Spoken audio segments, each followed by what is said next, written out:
श्याम सरस्वती शिशु मंदिर, Keshav Puri, Muzaffarnagar YouTube channel में आप सभी का स्वागत है। आज हम आपको कक्षा अष्टम विषय सामाजिक विज्ञान, उप विषय इतिहास, प्रकरण अंग्रेज भारत छोड़ने को विवश, इसका अध्ययन कराएंगे। इसमें सबसे पहले तो हम आपको पूर्व ज्ञान से जोड़ते हुए बताएंगे। इससे पहले अध्याय में हमने आपको बताया था सन 1857 की लड़ाई में हमारे देश के क्रांतिकारियों ने बहुत संघर्ष किया और उसमें बढ़ चढ़ के हिस्सा लिया। इसमें हमारे देश के कई क्रांतिकारियों का बलिदान भी हुआ और परंतु यह क्रांति किन्हीं कारणों से सफल नहीं हो सकी।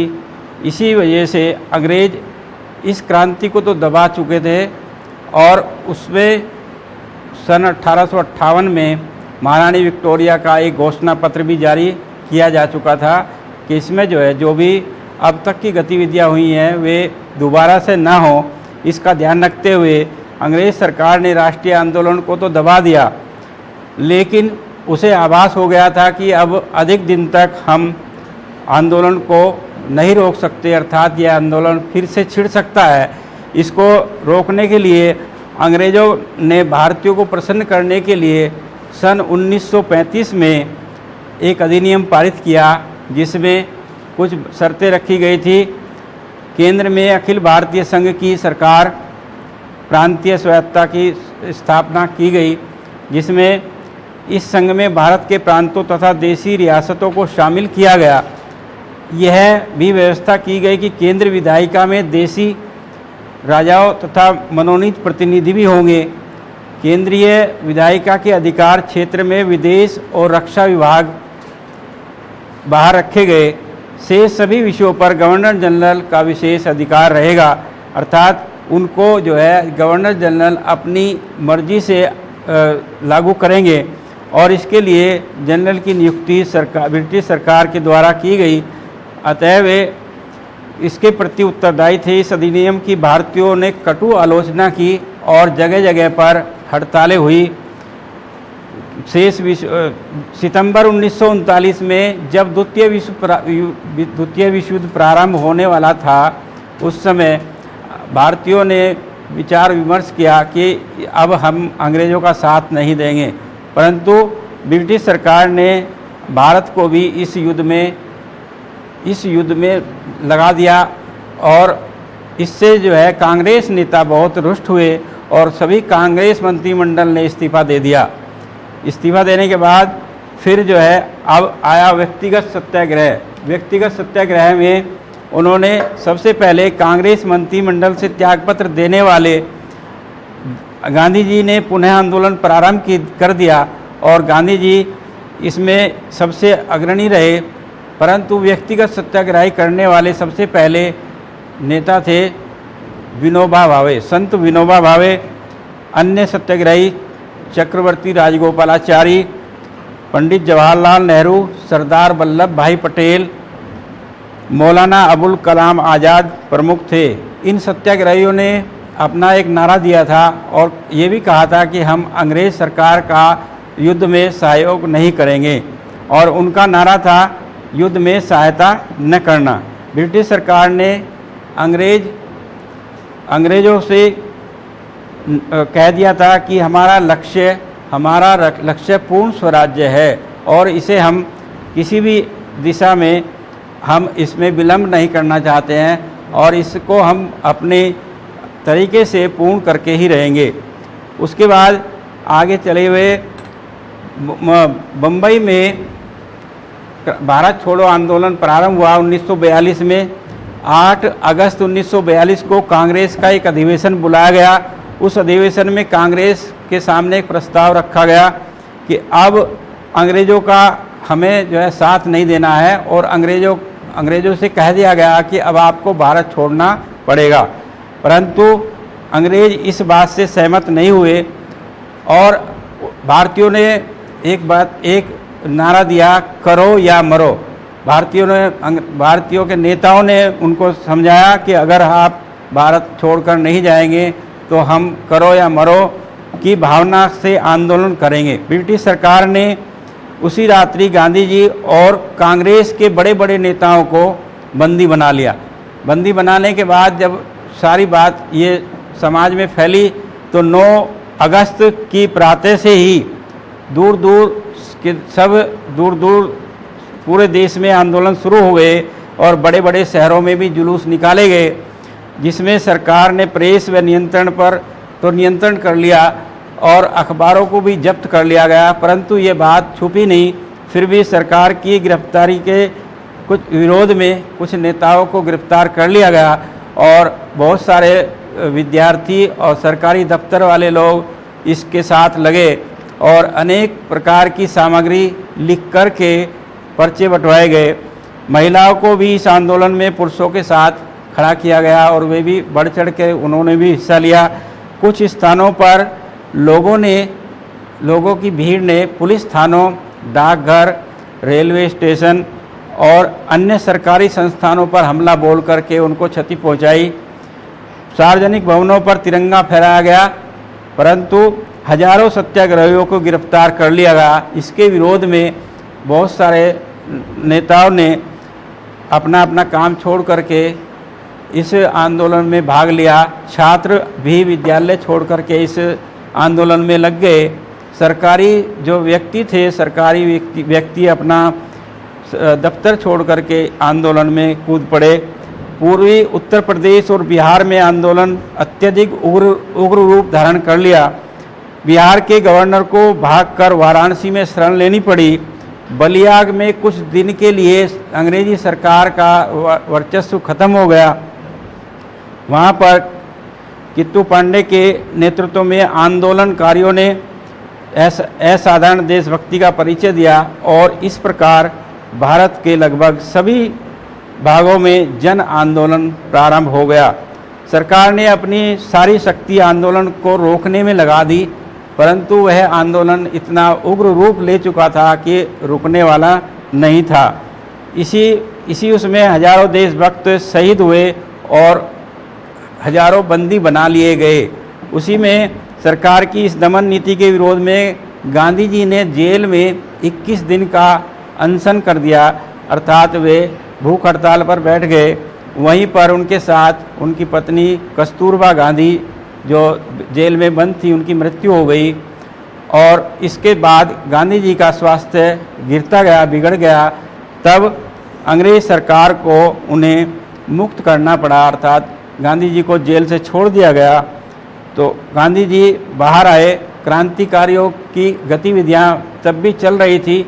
अनेक क्रांतिकारी अपने स्तर से काम कर रहे थे। ब्रिटिश सरकार को ध्वस्त करने के लिए जयप्रकाश नारायण, श्रीमती अरुणा आसफ अली जैसे अनेक बड़े बड़े नेता इस आंदोलन में भूमिगत ढंग से कार्य कर रहे थे।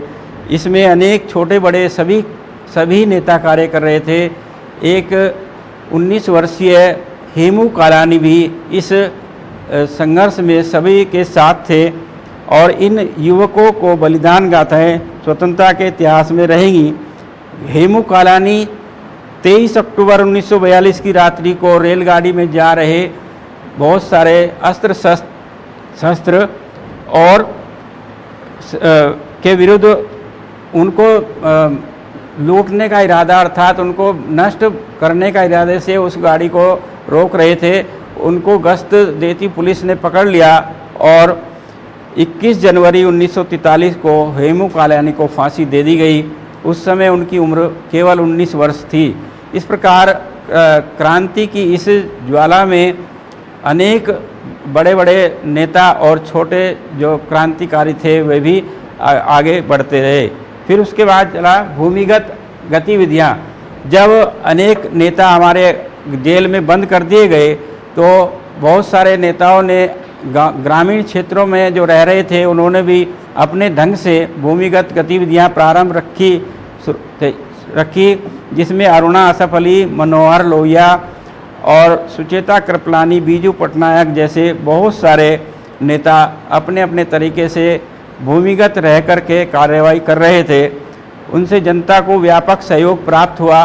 जनता ने उनका सहयोग दिया और इस आंदोलन में अनेक प्रकार से उनका भाग साथ दिया। जैसे टेलीफोन के तार काट दिए गए जिससे कि एक दूसरे को संपर्क ना हो सके, रेलगाड़ियों की पटरियां उखाड़ दी गई, परंतु इससे भी यह आंदोलन समाप्त नहीं हो रहा था। इसमें आता है आज़ाद हिंद फौज का संघर्ष। आज़ाद हिंद फौज, जैसे कि बच्चों सब जानते हैं, आज़ाद हिंद फौज का नाम आते ही तुरंत सुभाष चंद्र बोस का नाम ध्यान में आ जाता है, क्योंकि सुभाष चंद्र बोस के द्वारा ही यह आज़ाद हिंद फौज का गठन किया गया था। आज़ाद हिंद फौज, उनका यह विश्वास था कि बिना शस्त्र के यह संघर्ष नहीं लड़ा जा सकता, अर्थात यह सशस्त्र क्रांति के द्वारा ही हम अपने देश को स्वतंत्र करा सकते हैं। इसी निमित्त सुभाष चंद्र बोस ने फॉरवर्ड ब्लॉक नाम से एक युवाओं का एक संगठन बनाया, जिसमें युवकों को ये बताया गया कि जो हम संघर्ष करेंगे, अर्थात हम लड़ेंगे, तो हमारी सरकार, हमारा जो देश है वो स्वतंत्र हो सकता है। कुछ दिनों बाद उन्हें जेल में डाल दिया गया इसी गतिविधि के कारण, और फिर जब वहाँ पर उनका व्यवहार ठीक रहा दिखाई दिया तो उन्हें छोड़ तो दिया गया, परंतु उनके घर में ही बंदी बना दिया गया। वहाँ पर अपने घर में जब वे बंदी थे तो वहाँ एक काबुली पठान का वेश बना करके वहाँ से वे निकल गए और पैदल यानी कि स्थल मार्ग से ही जापान और जर्मनी के पहुँच गए, और वहाँ पर जाकर के उन्होंने जापान जर्मनी की सहायता से आज़ाद हिंद फौज का संगठन किया। जो लोग द्वितीय विश्व युद्ध में जर्मनी द्वारा बंदी बना लिए गए थे, वे सैनिक लगभग 50,000 की संख्या में आज़ाद हिंद फौज में शामिल हो गए। उन्होंने नागरिकों को भी इस फौज में भर्ती किया, और महिलाओं की भी एक इसमें रेजिमेंट बनाई, जिन्होंने स्त्री सैनिक को भी एक दल रानी झांसी रेजिमेंट के नाम से इसमें बनाया। और इसमें आज़ाद हिंद फौज के सिपाही सुभाष चंद्र बोस को नेताजी कहते थे। तो नेताजी ने कहा था कि दिल्ली चलो, और जय हिंद का नारा दिया उन्हें, और उनसे कहा तुम मुझे खून दो, मैं तुम्हें आज़ादी दूंगा, अर्थात संघर्ष करो, मैं तुम्हारे साथ रहूँगा। आज़ाद हिंद सेना के साथ ही सुभाष चंद्र बोस ने आज़ाद हिंद रेडियो से बोलते हुए एक दिन गांधी जी को कहा था कि महात्मा जी, अब हमारा संघर्ष शुरू हो चुका है, अर्थात भारत की लड़ाई का, भारत को स्वतंत्र कराने का जो सपना था वो शुरू हो चुका है, इसमें हमें आपका आशीर्वाद चाहिए। तो सुभाष चंद्र बोस ने भारतवासियों को संघर्ष में शामिल किया और उन्हें कहा तुम मुझे खून दो, मैं तुम्हें आज़ादी दूंगा। आज़ाद हिंद फौज जापान से चलते हुए रंगून से प्रारंभ होकर दिल्ली के लिए उन्होंने कूच किया और म्यांमार, बर्मा तक उन्होंने अपने अधिकार में ले लिया। उसी बीच अंग्रेजी सरकार, द्वितीय विश्व युद्ध में जापान की हार हो गई। जापान की पराजय के साथ ही यह स्थिति बदल गई और उन्होंने आज़ाद हिंद फौज का अभियान रुक गया। फौज का आत्मसमर्पण करना पड़ा। उन बहादुर सैनिकों के ऊपर दिल्ली में मुकदमा चलाया गया, परंतु फिर भी उन्होंने जो है हार नहीं मानी। इस बात को देखते हुए फिर उसके बाद आया सैनिक विद्रोह। मुंबई में अंग्रेज सरकार के विरुद्ध सन 1946 में अंग्रेज सरकार के विरुद्ध मुंबई में 9 सैनिकों ने हमला कर दिया। वो एक तरह से अनशन कर दिया, बगावत कर दी। जगह जगह हड़तालें होती रही और इस बात को देख करके अपने खिलाफ अंग्रेज सरकार ने अपने खिलाफ इतना बड़ा संघर्ष देखते हुए और उनको ये अब लगने लगा कि अब हमें जो है भारत को मुक्त करना पड़ेगा, स्वतंत्र करना पड़ेगा, क्योंकि द्वितीय विश्व युद्ध में अंग्रेज टूट चुके थे, अपने द्वितीय विश्व युद्ध में बहुत कमज़ोर महसूस कर रहे थे। तो उन्होंने पूरे भारत की विद्रोही जनता पर काबू पाना बेहद कठिन था और उन्होंने जो है अब इस पर विचार करने के लिए इंग्लैंड में जो मजदूर सरकार थी, मजदूर दल की सरकार थी, उस पर एक कैबिनेट मिशन तैयार किया, कैबिनेट मिशन और अंतरिम सरकार। सन 1945 में द्वितीय विश्व युद्ध तो समाप्त हो गया, परंतु इसमें बड़े बड़े जो देश थे उनके आश्वासन की पूर्ति नहीं हो पाई और अमेरिका और रूस अनेक बार संघर्ष दोहराते रहे। युद्ध स्वतंत्रता और लोकतंत्र की रक्षा के लिए लड़ा जा रहा था, इसलिए अब नैतिक रूप से भारत की स्वतंत्रता का समर्थन करने का बाध्य हो गए। जुलाई 1945 में संसद में चुनाव होने पर सरकार बदल गई और वहाँ पर मजदूर संघ की सरकार आ गई। मजदूर दल के नेता एटली ब्रिटेन के प्रधानमंत्री बने।